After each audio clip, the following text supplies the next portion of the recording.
देवियों और सज्जनों, मैं दो टूक शब्दों में कुछ बड़े कटु सत्य आपको कहना चाहता हूं, ठीक है। और क्योंकि कड़वा सत्य बोलना ही एक फौजी का काम है, हमें सिखाया जाता है। क्योंकि आप सच नहीं बोलेंगे तो आप लोगों को लड़ाई के मैदान में मराएंगे। Yes sir, 3 bags full sir लड़ाई के मैदान में नहीं चलता। मैं कहना यह चाहता हूं, ये सवाल देखिए, हमारे देश में एक बड़ा मधुर गीत है, दे दी हमें आजादी बिना खड़क बिना ढाल, साबरमती के संत तूने कर दिया कमाल। मैं महात्मा गांधी जी की तहे दिल से इज्जत करता हूं। वो संत थे, लेकिन वो सच बोलने वाले थे। और भगवती कृपा से अगर आज वो जीवित होते तो वो खुद बोलते कि ये मेरी वजह से नहीं हुआ, जिसकी वजह से हुआ उसको आपने जिंदा गाड़ दिया, दफना दिया। आप समझ रहे हैं मैं क्या कह रहा हूं? आपने गाड़ दिया। You are guilty, I am guilty, all of us are guilty. जिस आदमी ने, जिस शख्स ने और जिसके सैनिकों ने हमें आजादी दी, आपने उनको जिंदा दफना दिया। 60,000 की इंडियन नेशनल आर्मी थी जो सुभाष चंद्र बोस ने रेस करी थी, खड़ी करी थी। 3 डिविजन्स थी इसके अंदर, और इनमें से 60,000 में से 26,000, जरा आंकड़ों पे ध्यान दीजिए, 60,000 में से 26,000 शहादत और कुर्बानी उनको मिली, प्राप्त हुई। वो लड़ते लड़ते मरे ताकि आप और मैं आजाद हो। 26,000 की कुर्बानी, और आप कह रहे हैं दे दी हमें आजादी बिना खड़क बिना ढाल। तुम्हारा मैं मुंह तोड़ दूं, तुम मेरे पास आके गाओ। नहीं साहब, आपको हक क्या है? वो 26,000 जो हमारे परिवार जो वहां जिनके घर में मातम मना है, आप उसको भुला सकते हैं कि हमने साहब लाठी खाई, हम प्राइम मिनिस्टर बनेंगे, हम क्या कहते हैं, होम मिनिस्टर बनेंगे। अरे लाठी तो मेरी भैंस भी खाती है साहब, मेरे गांव में वहां लाठियां पड़ती। अब उसको कल हम हर भैंस को यहां बिठाएंगे क्या? भैंसासुर बनाएंगे किसी को? देखिए साहब, ये दुख की बात ये है। बोले साहब, बख्शी साहब, गड़े मुर्दे क्यों उखाड़ रहे हो? आज की बात करो ना। Where you are going depends a lot on where you came from. आप कहां जा रहे हैं, हम कहां जा रहे हैं, बहुत हद तक मुनस्सर है हम कहां से आ रहे हैं साहब। किस मोड़ से हमने ये गांव का राह पकड़ी, ठीक है। और इसके लिए अपने अतीत को याद करना जरूरी है, क्योंकि हमारे अतीत में छुपा हुआ एक बहुत बड़ा धोखा है, एक बहुत बड़ा धोखा है। पहले हमें कहा जाता था साहब, आप कहते हैं कि बोस ने आजादी दिलवाई, क्या प्रूफ है आपके पास? तो रंजन बोरा की जो हिस्टोरिकल जर्नल ऑफ इंडिया के अंदर एक आर्टिकल है जिसमें इसको साइट किया गया है। मजूमदार की एक किताब है जिसमें इंटरव्यू साइट किया है कि साहब ये Clement Attlee, lord Clement Attlee, prime minister of England 1945, अगस्त 1945, 1950, जिसके समय ये ट्रांसफर ऑफ पावर हुआ। मैं आजादी नहीं बोल रहा, हैव यू गॉट मी? मैं आजादी नहीं कह रहा साहब।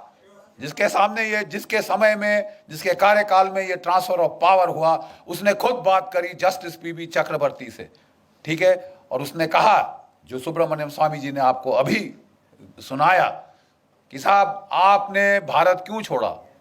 1942 की क्विट इंडिया मूवमेंट, अंग्रेजों भारत छोड़ो आंदोलन तो फेल हो चुका था। 45 में आप विश्व युद्ध जीत चुके थे। आप तो 30 मार कहां थे उस वक्त? आप साहब इतनी जल्दी उड़नछू क्यों है? उसने बोला 3 शब्द, Indian national army, Subhash Chandra Bose. 3 शब्द। लेकिन वो भी देखिए साहब, शातिर, लीगल दिमाग, उन्होंने वहां नहीं छोड़ी बात। नहीं तो फिर साहब मुझे ये बताइए कि महात्मा गांधी की freedom, non violent freedom struggle का आपके जाने पे क्या इंपैक्ट था? वो कहते हैं, and I quote, Attlee's face twisted into a sarcastic smile as he spat out the words MINIMAL, minimal. ये कौन कह रहा है साहब? जिसने ये फैसला लिया, जिसने ये हस्ताक्षर किए। उससे बड़ा कोई चश्मदीन गवाह आप ढूंढ सकते हैं तो बता दीजिए। लेकिन हमें बोला गया साहब नहीं नहीं नहीं नहीं नहीं बख्शी साहब, if you are a historical scholar, how can you, ये तो टर्शियरी एविडेंस है। किसी ने किसी को कहते सुना, उसने रिकॉर्ड किया, उसने आर्टिकल में लिखा, आप उसको ला रहे साहब, this is not primary source. तो लेडीज एंड जेंटलमैन, देवी और सज्जनों, मैं कहना चाहता हूं कि पिछले कुछ दिनों से हमारा INA trust, Netaji Subhash Chandra Bose INA trust और हमारे कुछ सहयोगी, खासकर डॉक्टर कल्याण कुमार डे, किसी दिन हम लोग इस शख्स का इज्जत से नाम लेंगे। इन्होंने जाके लंदन में ट्रांसफर ऑफ पावर आर्काइव्स में कई सालों का रिसर्च किया। इन्होंने उसको लाके एक छोटा सा मोनोग्राफ बनाया और मेरे पास बेचारे लेके आए। ये अमेरिका में रहते हैं, वहां काम करते हैं, डॉक्टर कल्याण कुमार डे। बोले जनरल साहब जरा ये देखिए। साहब मेरे रोंगटे खड़े हो गए। उन्होंने चिट्ठियां पूरी की पूरी, ही डिड नॉट साइट कि साहब ये डॉक्यूमेंट है, वो पूरी पूरी चिट्ठी रिप्रोड्यूस करती है साहब। और इनकी बुनियाद पे अब मेरी किताब में लाना चाहता हूं, बोस और Gandhi, who made India free. दो टूक शब्दों में साहब हो जाए, फैसला हो जाए। शास्त्रार्थ का हमें शौक है इस देश में, तो जरा साहब एक बारी बैठ के फैसला हो जाए, बोस और Gandhi, who made India free. और अब हम आपको दिखाएंगे जो हमारे पास डॉक्यूमेंट्री एविडेंस है। इस प्रोसेस में उनके साथ मिलकर हमने कहा पहले आइडेंटिफाई करिए कि अंग्रेज सरकार में कौन की डिसीजन मेकर्स थे जिन्होंने भारत की आजादी पर जो है फैसला लिया। मेरे पास वैसे स्लाइड्स भी है, लेकिन मैं जबानी आपको बोल दूंगा, समय नहीं व्यर्थ करूंगा। पहला चश्मदीन गवाह, पहला एक्टर, लॉर्ड क्लेमेंट एटली, जिसकी मैंने बात अभी करी है। ठीक है साहब। लंदन में Pethick Lawrence, secretary of state for India. Simon Cripps, वो क्रिप्स मिशन वाला, वो उस वक्त ट्रेड का सेक्रेटरी था, बट उसने भारत के इसमें बहुत भारी रोल अदा किया है।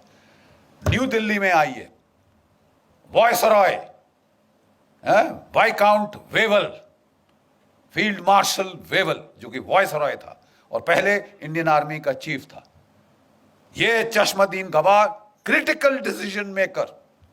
उसके बाद आई एम जस्ट कमिंग, उसके बाद फील्ड मार्शल लॉकिनले, he became field marshal in this thing. उस वक्त commander in chief, longest serving British Indian army officer, पूरी सर्विस ये ब्रिटिश इंडियन आर्मी की फौज में उसकी थी। दिल्ली में ये दो क्रिटिकल जो थे वो डिसीजन मेकर्स थे। ठीक है साहब। होम सेक्रेटरी मूडी शूडी है वगैरह, ये क्रिटिकल ये जर्नल थे दो, एक दोनों फील्ड मार्शल, सॉरी दोनों के दोनों फील्ड मार्शल बन गए। Governors of the various states of British India, governor of Bengal, governor of North West Frontier Province, governor of Punjab, जब नवंबर 1945 में साहब INA की ट्रायल्स के बाद बवाल खड़ा हुआ इस देश में, बवाल। ठीक है साहब। गदर फैल गया, क्राउड्स, लाखों के क्राउड्स कलकत्ता में निकले। गवर्नर वेस्ट बंगाल रिपोर्ट देता है, हमने फायर खोला, भीड़ थोड़ी देर तक वेवर हुई, फिर दोबारा हमले पे आ गई। अपने लाशों को उठा के साइड करके वो फिर हमले पे आ गए। हमने पहली बार भारतवर्ष में देखा है ये होता हुआ। The crowds would not stop, even when fire was open the crowds did not stop. इस तरह का बवाल वहां पे मरो या मारो की जो हिंसा की जो लहर फैली थी। ठीक है साहब। उस वक्त के हम आपको इस किताब में पूरे के पूरे जो हैं वो letters from lord Wavell, from viscount the Wavell to the prime minister of England, ठीक है साहब, to his majesty the king, ठीक है साहब, और जो वहां सेक्रेटरी ऑफ स्टेट, उसको जो उन्होंने वहां पे भेजे जो लेटर्स, हम आपको पूरे के पूरे पढ़वाएंगे साहब। और उसके बाद अगर आप मतलब कोई एक गधा है जिसको ये समझ नहीं आएगी कि साहब अंग्रेज गए तो गए क्यों। देखिए साहब, कल्याण डे साहब ने अपनी किताब जो है वो शुरू की है गांधी जी से। 42 में क्विट इंडिया मूवमेंट को उसका नारा लगाया गया। क्या आप जानते हैं कि उस वक्त कांग्रेस वर्किंग कमेटी में आजाद मौलाना आजाद, नेहरू, इन सब ने कहा था साहब मत करो, अभी अंग्रेज लड़ रहे हैं, अभी उनका साथ दे दो, बाद में वो बड़े खुश होके हमको हमारी भिखारी की टोकरी में, हमारी पिटारे में वो डाल देंगे आजादी एज ए गिफ्ट। तो बोले साहब ये बख्शीश तो वर्ल्ड वॉर 1 के बाद भी हुई थी। 70,000 हमारे भारतीय सैनिक शहीद हुए थे, 11 को विक्टोरिया क्रॉस मिला, परमवीर चक्र के बराबर जो है आज का वहां का उन जमाने का अवार्ड। हम समझते थे कि साहब हमें अब कम से कम डोमिनियन स्टेटस तो मिल जाएगा साहब, होम रूल तो मिल जाएगा साहब। पंजाब जहां से मैक्सिमम आर्मी उस वक्त की गई थी, वहां पे जनरल डायर ने फायर खोला और 1000 मार दे, 1-1.5 हमारे जो है हिंदुस्तानी मार डाले। ये गिफ्ट था ब्रिटिश अंपायर का, ये ग्रेटिट्यूड था ब्रिटिश अंपायर का। सुभाष चंद्र बोस ने गांधी जी को बोला था, आप अगर इनकी खैरात पे जीभ लगा के बाहर खड़े रहोगे भिखारी कुत्तों की तरह, तो तुम्हें वही हर्ष होगा जो जलियांवाला बाग में हुआ था। ये मौका है द्वितीय महायुद्ध का, जब जर्मनी और जापान चढ़े हुए हैं इनकी गर्दन पे। आजादी ले सकोगे तो अभी, नहीं तो कभी नहीं। गांधी जी अब तक उनको भी देखिए, बड़ी अजीब बात है, गांधी जी ने निकाला था सुभाष चंद्र बोस को कांग्रेस से, और कोई 2 साल के अंदर उनके मन में परिवर्तन हो चुका था। Please understand this, the views of Gandhi and Bose were now coinciding on the timing of when the freedom struggle should be launched। Gandhi ji अभी भी कह रहे थे कि ये नॉन वायलेंट होनी चाहिए, लेकिन क्विट इंडिया के पहले उन्होंने कहा थोड़ा सा होता है तो होने दो, ठीक है।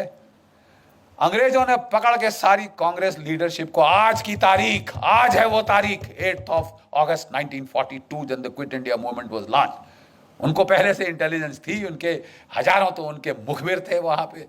हरामजादगी की कमी है इस देश में, खबर देने वालों की कमी है इस देश में। अरे साहब वो उनको खबर थी, उन्होंने वो लपेटी पूरी कांग्रेस की लीडरशिप, गांधी जी से लेकर जो भी बड़े लीडर थे उठा के जेलों में डाल दिया। 57 गोरी पलटने, please this is not known. 57 white battalions of British troops, Australians, Canadians, New Zealanders, इसको इस्तेमाल किया कि रगड़ दो इनको, कुचल 10 सालों का सर, ये सर उठाने की हिम्मत करिए, चर्चिल ने बोला वहां से, और बोला अगर ये फास्ट पे जाता है मरने दो इसको, हम संभाल लेंगे, let him die, why is he not dead, ये चर्चिल से सवाल आया। बेचारों ने फास्ट किया, सब कुछ किया, उन लोगों ने बोला गांधी जी अब रहने दीजिए, ठीक है, ये अब वो सोल फोर्स का जमाना नहीं। और साहब इनको निकाला गया जेल से 44 के जुलाई के अंदर, 44 की जुलाई में निकाला गया, जबकि जापानी फौज हार चुकी थी। INA वहाँ पे इम्फाल कोहिमा की बैटल पराजय हो चुकी थी। अब इनकी सांस में सांस आई, इन्होंने गांधी जी को निकाला। गांधी जी ने कई सारे इंटरव्यू दिए आने के बाद, जो collected works of Mahatma Gandhi से हमने चैप्टर 1 में प्रोफेसर साहब हमने डाले, वो टूट चुके थे बेचारे। अंग्रेजों ने क्या किया क्या नहीं किया भगवान जाने, जेल के अंदर वो टूट चुके थे, इन हेल्थ, इन स्पिरिट। उनको मेडिकल ग्राउंड्स पे बाहर निकाला गया था, ठीक है। और उन्होंने कहा कि देखिए, जब उन्होंने क्विट इंडिया मूवमेंट लॉन्च की थी, पूरी कांग्रेस वर्किंग कमेटी ने अपोज किया था, Gandhi had said no it will be done, it was done. जब वो निकल के बाहर आए, कहते मेरी कोई अब अथॉरिटी नहीं है, मैं अब कुछ नहीं हूं कांग्रेस में, जब मैं जेल गया मेरा सब पोजीशंस खत्म हो गई। ये उनके शब्द हैं, ये उनके शब्द हैं। और इसके चलते मैं किसी को नहीं कह सकता सिविल डिसोबीडियंस मूवमेंट करो। एक अंग्रेज पत्रकार ने पूछा, तो अगर कल आपको वायसराय साहब बुलाते हैं तो आप क्या कहेंगे? मैं गवर्नमेंट के वॉर एफर्ट में उनकी सहायता करूंगा। डिफीट, टोटल, खत्म, खलास, फिनिश। आपकी जो नॉन वायलेंट मूवमेंट थी साहब, वो कुचल दी थी अंग्रेजों ने by use of brutal force, ठीक है साहब। और ये मिरेकल कैसे हुआ? उन्होंने, अंग्रेजों ने एक और जलियांवाला बाग करना चाहा, साइकोलॉजिकल जलियांवाला बाग। अब तो हम जंग जीत गए हैं, हिंदुस्तानी कुत्तों, अब तुम्हारा नाक रगड़ेंगे, सबके सामने दिखाएंगे क्या से तुमने हिमाकत करी ब्रितानवी हुकूमतें, क्या मलिकाए हिंद के खिलाफ अपनी आवाज उठाने की, अपनी तुमने हिम्मत करी हथियार उठाने की। तुम्हारा वही हश्र होगा जो 1857 के बाद हुआ था। तुम्हारा वही ट्रायल होगा जहां बहादुर शाह जफर का ट्रायल लाल किले में हुआ था। तुम्हारी नाक रगड़ेंगे, यू ब्राउन डॉग्स। तुमने श्वेत लोगों के खिलाफ तुमने हिमाकत करी। और तब उन दिनों, जैसे मैं बताता हूं, आपके सारे जो है क्या कहते हैं जिमखाना क्लब्स और ये जो क्लब्स थे, बाहर बोर्ड लगा होता था, अगर आपको कोई शक है, Indians and dogs not allowed, भारतीय और कुत्ते अंदर नहीं आ सकते। और आप ये सह रहे थे और आप अपने वो ले रहे थे वहां से, उसी सरकार से खिताब, राय बहादुर, फलाना बहादुर, ये बहादुर। बकवास डरपोक कौम जिसमें लड़ने की क्षमता नहीं और बड़ी बड़ी बातें करते हो, उसके बाद फलसफा और फिलॉसफी झाड़ते हो। 800 साल तुम्हारी ऐसी तैसी हुई है, एक के बाद एक आताताई ने आके तुम्हारी तबाही कर दी, तुम्हारे मंदिर तोड़ दिए, तुम्हारी नालंदा जलाई तो 3 महीने जलती रही। और वो सब तो छोड़ो, सोने की चिड़िया सारा सोना उठा के सेंट्रल एशिया पहुंचा दिया। और उसको तो भी रहने दीजिए, आपकी इज्जत भी उठा के ले गए आपकी औरतें बेचने के लिए वेश्या बाजारों में। और उसके बाद तुम शांति की बात करते हो। Are you dead? जो आदमी जिसकी औरत को उठा के बेचा जाए वो शांति की बात करता है। आपको लड़ने का मादा जगाना होगा। और ये जो है, ये जंग, माफ कीजिए, गांधीवाद का जंग, ये बहुत हो चुका। और इसके खिलाफ पहली आवाज उठी थी तो Netaji Subhash Chandra Bose, he is the man, जिसने उसको बोला उठो लड़ो। गीता के पहले अध्याय में भगवान ने क्या कहा है? अर्जुन युद्ध कर। बड़ी बड़ी फिलॉसफी मत झाड़ मेरे को कि साहब अपने भाई को मारूंगा, अपने दादा को मार दूंगा, गुरु को मार दूंगा तो क्या राज्य का फायदा। उन्होंने कहा वो सब ठीक है, लेकिन अगर तू इन्हें नहीं मारेगा अर्जुन, ये तेरे को मार डालेंगे, निर्दयता से तेरी बोटी बोटी काट डालेंगे। समझ गया? अब तू उठ और तू लड़। आपके लिए भी समय आ गया है कि जो क्षात्र भाव है उसको प्लीज जगाइए। जो आपस में तोड़ने की जो आपने जुनून बना रखा है कि हम टुकड़े टुकड़े खुद करेंगे और फिर जेएनयू में चिल्लाएंगे, आप प्लीज जागिए, नहीं तो वाकई ही में आपके टुकड़े टुकड़े होंगे। इसलिए जरूरी है ये जानना, who made us free, Bose और गांधी। क्योंकि आपका जो nature of the Indian state, post colonial Indian state है, किस किस्म की स्टेट पैदा हुई, depends on who got you free and how. आप समझ रहे हैं मैं क्या कह रहा हूं? आपका वजूद आपका प्रेजेंट शेप कर रहा है और आपका फ्यूचर शेप करेगा। And unless you accept the truth, आप साहब बहुत सफर करेंगे, बहुत सफर करेंगे। और ये आपके सिर पे आ रहा है।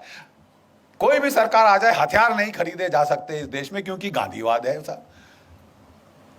और साहब 10 साल से एक संत एंटनी थे, उन्होंने कोई हथियार नहीं खरीदा था। मैं ना मानू भाई, मेरे कोई धांधली नहीं होनी चाहिए, मेरी धोती सफेद है। अरे साहब आपकी धोती सफेद है तो हम बुरे हैं क्या साहब? हमको कफन क्यों चढ़ा रहे हैं? ये हथियार चाहिए। 30 साल से बोफर गन के बाद कोई तोप नहीं आई। मिग 21 जहाज 1960 की दशक के हैं, आसमान से टपक रहे हैं। रफाल नहीं आया, एलसीए नहीं आया, पत्थर मार के लड़ेंगे हम। नहीं साहब, कोई धांधली नहीं होगी। जो भी डील करी उन्होंने, उसमें अब बड़े बड़े बिच्छू के डंक निकल के आ रहे हैं साहब ऐसे पीछे। आपने अगस्ता वेस्टलैंड, बाकी हथियार 30 साल ना आए कोई बात नहीं साहब। जो वीवीआईपी हेलीकॉप्टर है वो तो फट से आएगा। और दुनिया का जो महंगा से महंगा हेलीकॉप्टर है, जो अमेरिका के प्रेसिडेंट ने बोला साहब मेरे लिए बहुत महंगा है, वो हम लेंगे। और एक नहीं लेंगे साहब, 12 चाहिए हमको। और वो फट से ऐसे आए, 5 साल में आ गए। और अब लोग जा रहे हैं सलाख के पीछे। किसी को तो भेजो, किसी को तो भेजो, ताकि ये सिलसिला तो बंद हो। साहब मैं कहना ये चाहता हूं कि आपका वजूद, आपका माहौल बिगाड़ा गया। आज़ादी दिलाई नेताजी ने, उसके हमारे पास डॉक्यूमेंट्री एविडेंस है। और हम इस देश की जनता के सामने अब वो रखने वाले हैं।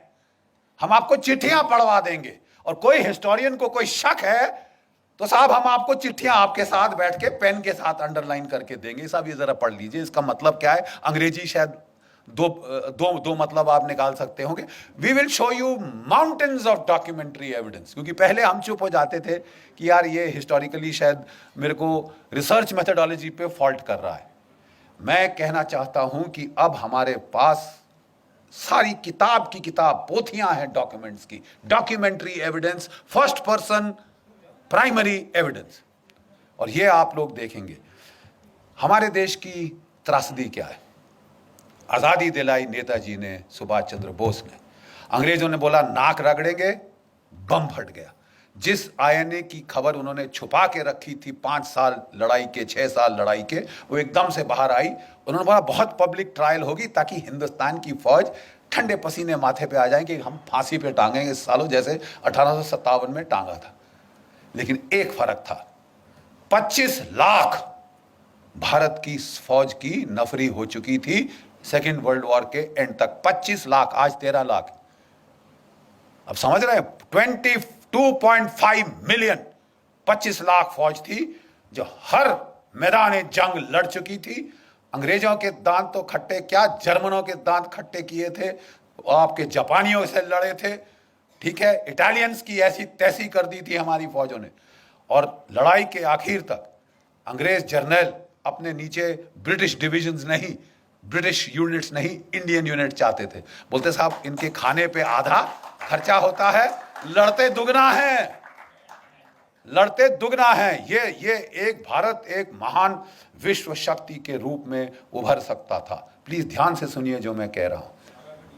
भारत एक विश्व शक्ति के रूप में उभर सकता था क्योंकि 25 लाख की फौज विदाउट कंस्क्रिप्शन, बाकी सब जगह बाई फोर्स लोगों को भेजा जाता था फौज में, यहां वॉलंटियर होके 25 लाख है। ठीक है साहब, अगर ये सेना रहती, चीन क्या कौन सी ताकत थी जो इस देश का मुकाबला कर सकती थी। जाने के पहले अंग्रेजों ने इस फौज को 3.5 लाख कर दिया, 25 लाख से 3.5 लाख किया और उसका फिर 2 में बांट दिया। पाकिस्तान की फौज, हिंदुस्तान की फौज यहां से निकली।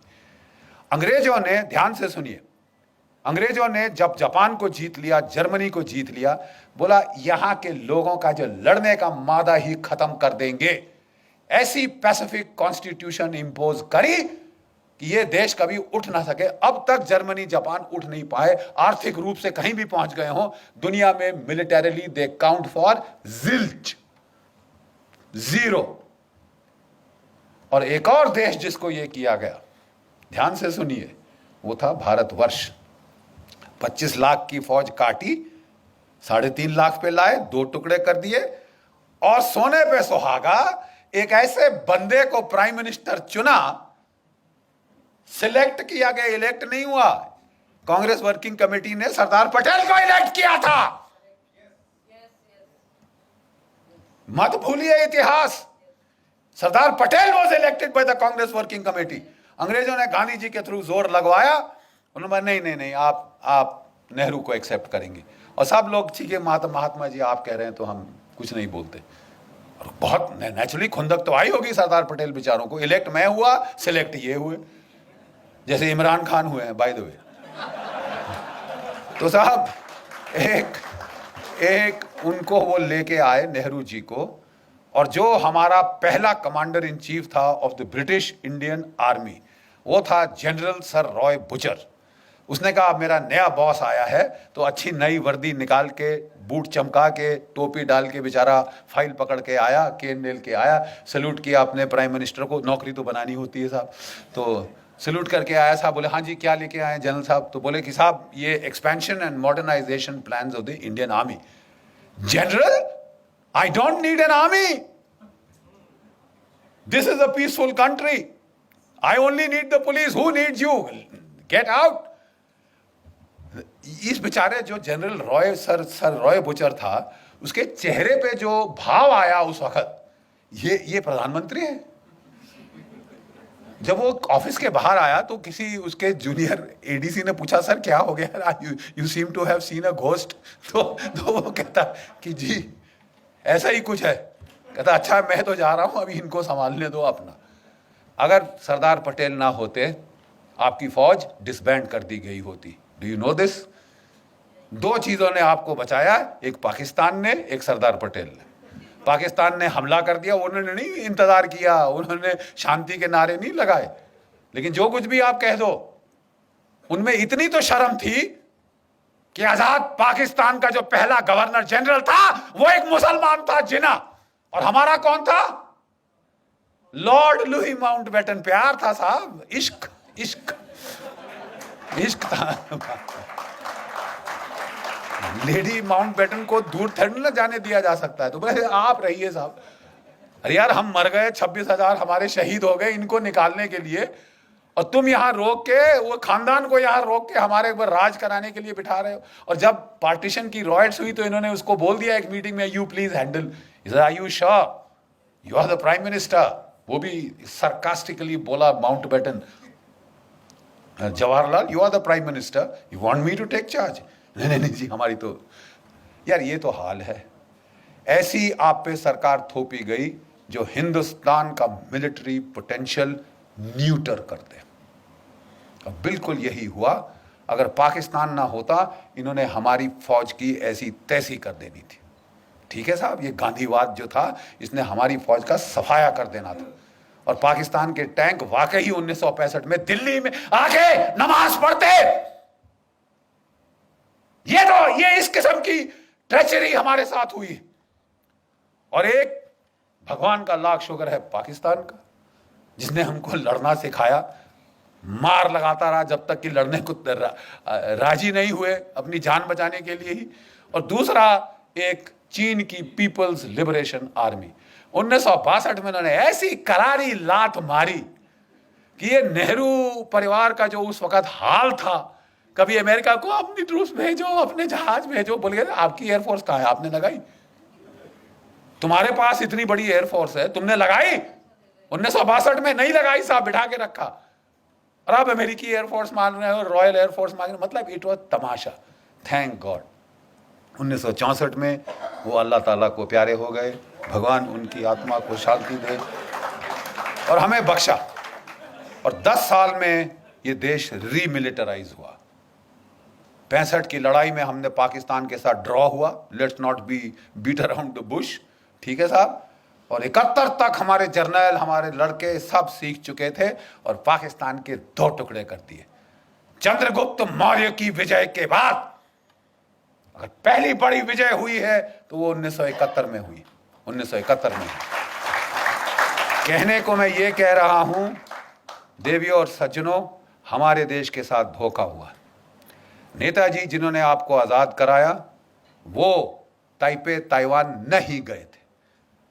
जो कांपेताई जापानीज इंटेलिजेंस थी, उन्होंने पहले से उनके लिए प्लान बना रखे थे।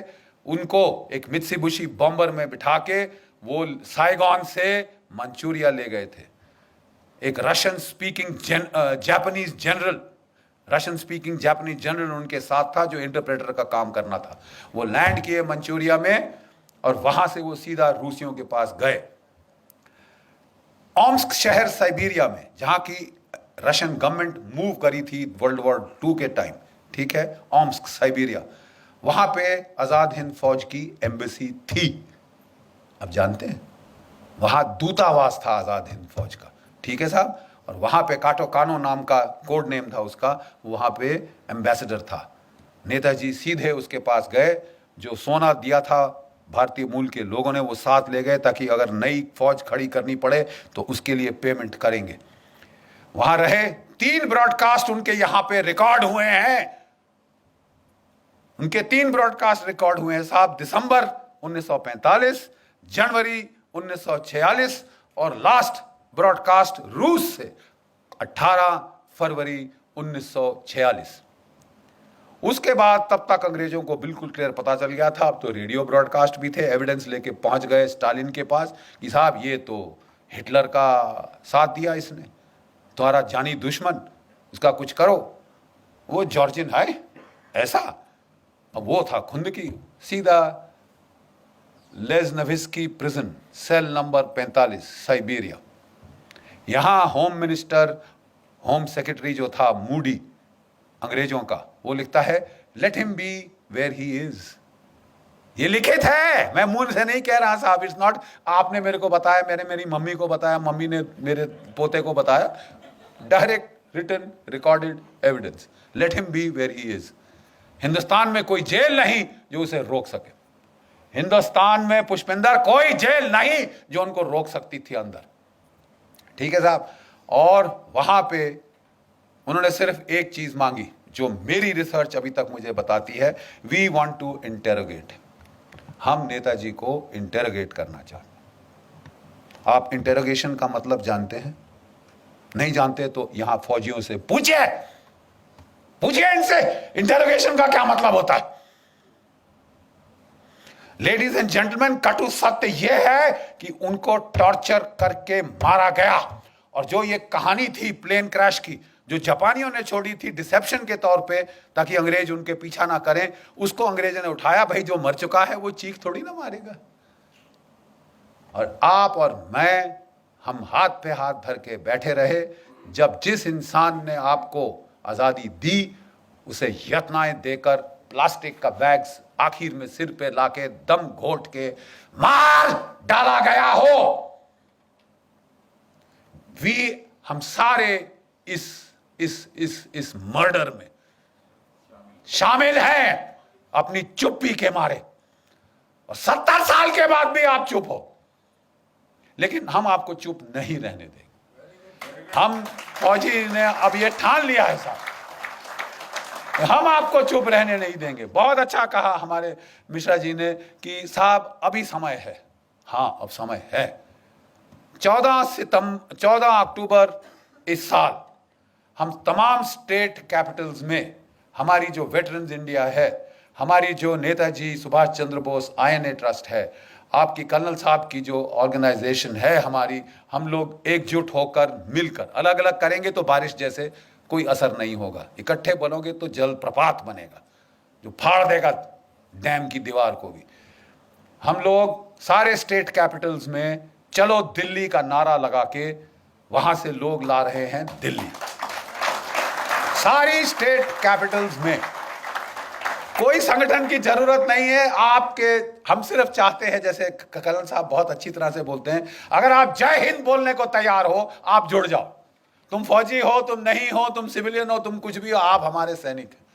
जो जय हिंद बोलने को तैयार है वो आ जाए। जहां भी हो 10, 15, 20 इकट्ठे करो जिस भी शहर में। लेकिन 14 अक्टूबर को पहला चलो दिल्ली अभियान शुरू होगा। और 21 अक्टूबर को जो कि नेताजी आजाद हिंद फौज की 75वीं वर्षगांठ है एस्टैब्लिशमेंट ऑफ हुकूमत अर्जी आजाद हिंद सिंगापुर में 1943 में नेताजी ने आजाद हिंद सरकार की गठन करी थी, अपने नोट्स दिए थे, अपनी स्टैंप्स दी थी और ब्रिटेन और अमेरिका पे वॉर डिक्लेयर किया था। और इसके चलते ही ये INA के सिपाही बचे, इन्हें कोई फांसी नहीं टांग सका। साहब हमको तो there was a declaration of war, I am legally entitled to fight. ये ओथ शोध छोड़ो। अब साहब हमें बताया जा रहा है, हमने बोला साहब प्लीज 4 साल से मैं लगा हूं, गवाह हैं ब्रिगेडियर चिकारा साहब, 4 साल से मैं लगा हूं, कभी आर्मी चीफ, कभी रक्षा मंत्री, कभी ये कभी वो, कि भाई जो बेचारे बचे खुचे हमारे आजाद हिंद फौज के सेनानी हैं, रिपब्लिक डे पे आप उनको, जो परमवीर चक्र के विजेता आते हैं जीपों पे, हमारे इन वृद्ध सेनानियों योद्धाओं को ला नहीं सकते, उनकी आंखें गीली हो जाएंगी। आप ये नहीं कर सकते, आप ये नहीं कर सकते। आप, हमने बोला कि तुम उनको पैसा दो, मरा तुम अपना पैसा लेकर। Shove it up where the sun don't shine, फौजी भाषा के अंदर। लेकिन इनको इज्जत देने में तुम्हारा कुछ जेब से जाता है। आप उनको नहीं ला सकते राजपथ पे, क्यों? और नहीं तो क्यों? किसका डर है? अंग्रेज सरकार नाराज हो जाएगी तुमसे। कि हमको किसी ने एक आर्गुमेंट दिया, अरे साहब इन्होंने तो गद्दारी करी थी। क्या क्या क्या क्या? किससे? आप कहना चाहते हैं कि इन्होंने अपनी ओथ वायलेट करी साहब, जो इन्होंने ब्रितानवी सरकार, हुकूमत ब्रिटानिया, क्वीन एलिजाबेथ और किंग जॉर्ज II के नाम पे ली थी। जब मेरा देश है तो किंग जॉर्ज II कौन होता है? मेरा देश के लिए मैं लड़ूंगा।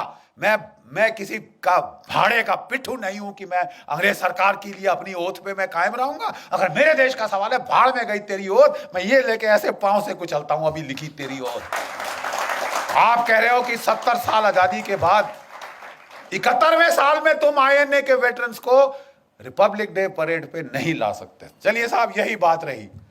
हम साहब रहे बेवकूफ आम हिंदुस्तानी, बड़े बड़े शातिर दिमाग सारे हमारी सरकारों में बैठे हैं, वो हमें कह रहे हैं तुम बेवकूफ हो।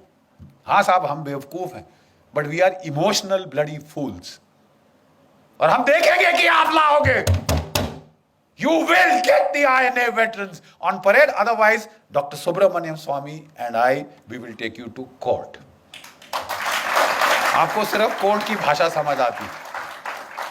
और उसके पहले हमारी आपसे हाथ जोड़कर विनती है, आप एक हैं यहाँ, आपके परिवारजन 10, 15, 12 बड़े बड़े परिवार हैं भारतवर्ष में, आप प्लीज सबको लेके आइए।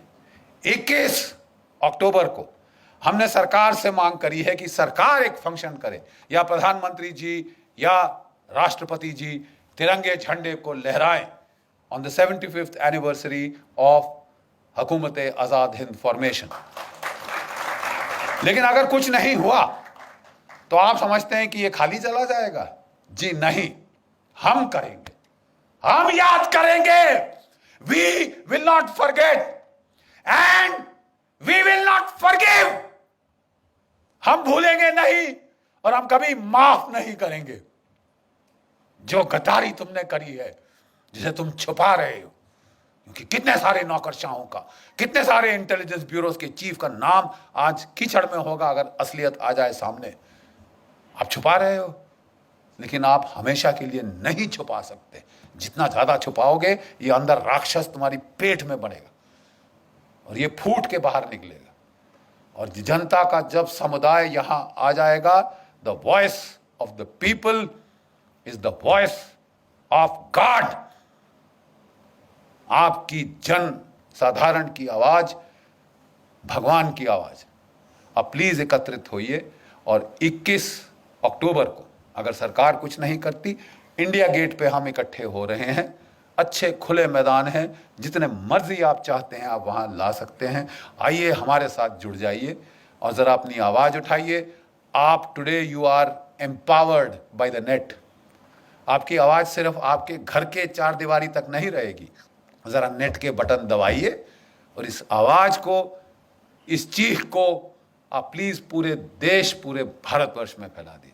आखिरी में मैं सिपाही हूं और एक सिपाही की तरह अंत करना चाहूंगा। Pushpinder, sorry for taking your time, but जब भी हमारी पलटने हमले के लिए जाती थी तो वो जोर से एक बार पलटन का जंगी नारा दहाड़ती थी, और दहाड़ इतनी जोर से कि पहाड़ से पत्थर मैंने गिरते देखे हैं कारगिल की ऊंचाइयों से, और दुश्मन के दिल दहल जाते हैं, क्योंकि इस दहाड़ का मतलब है हम आ रहे हैं सालो, we are coming to get you. आप लोग मेरी पलटन की याद ताज़ा कर देंगे मेरे साथ, इस बुड्ढे के साथ। आइए मेरे साथ जरा देखें, इस बुड्ढे में ज्यादा जोश है या आप में? जय हिंद, जय हिंद, थैंक यू।